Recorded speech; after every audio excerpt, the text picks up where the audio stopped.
Nah, ini tentang al-istinja'u bil ma', ya, beristinja dengan air. Nah, tentang istinja ini ada beberapa kalangan yang mutasyaddid, yang ketat, bahwasanya beristinja dengan air itu gak afdol, dengan air saja. Yang afdol tuh dengan air dan batu. Nah, gitu ya, 2 lapis. Nah, tetapi Imam Bukhari mengetengahkan hadis ini di hadis nomor 15 dalam bab wudu ini. Hadis dari Abu Mu'adz, namanya Atha ibn Abi Maimunah, ya.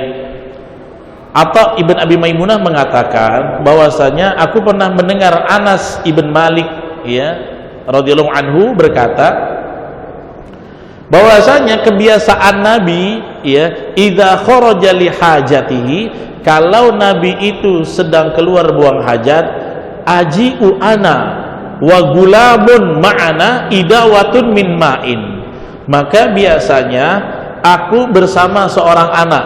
Ini seorang anaknya nih, ada yang mengatakan ya Ibnu Abbas, ada yang mengatakan Ibnu Mas'ud, ya. Jadi kalau Nabi buang hajat, si Anas bin Malik dan seorang anak ini yang disebut oleh Anas, ya, membawakan idawatun min ma'in. Idawah itu satu bejana tempat air, kalau sekarang seember lah atau seceret lah, ya. Untuk apa? Yakni yastanji bihi, Nabi itu untuk mensucikan, mohon maaf, istinja, mohon maaf, cebok dengan air yang disediakan tadi. Nah, maka inilah yang diketengahkan Imam Bukhari, kalangan yang melarang istinja dengan air. Anda belum pernah dengar, ada dalam kitab-kitab fikih. Ada kalangan yang nggak bagus istinja dengan air saja, Anda harus istinja pakai air, pakai batu, itu yang paling afdol.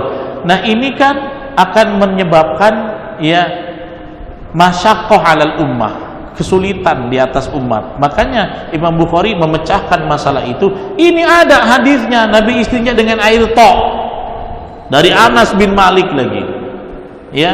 Bahkan dikatakan idawatun min ma', satu wadah bejana air, ya, yastanji bihi, Nabi beristinja, bercebok dengan menggunakan air itu, ya. Nah, ini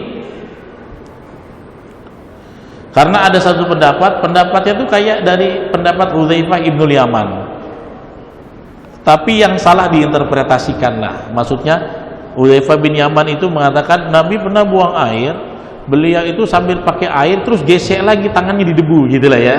Kenapa? Karena kalau nggak gitu nggak bersih dari najis tanganku. Hudzaifah bin Yaman nerusin kebiasaan itu, ya, bahwa nanti takut bau istinjanya masih nempel di tangan. Nah, para ulama mutaakhirin akhirnya sudah mengkiaskan yang dimaksud debu itu pakai sabun sekarang. Jadi kalau Anda habis buang air besar, takut tangannya bau yang nggak sedap, sekarang kan sudah nggak pakai debu lagi, ya. Tapi Anda bisa menggunakan sabun untuk menghilangkan baunya. Nah, itu bisa dilakukan, ya. Jadi ini yang diketengahkan oleh Al-Imam Bukhari, aji'u ana wa gulamun, aku bersama seorang anak membawa idawatun min ma'in, satu bejana berisi air, Nabi beristinja dengannya, menandakan hal tersebut tidaklah dilarang.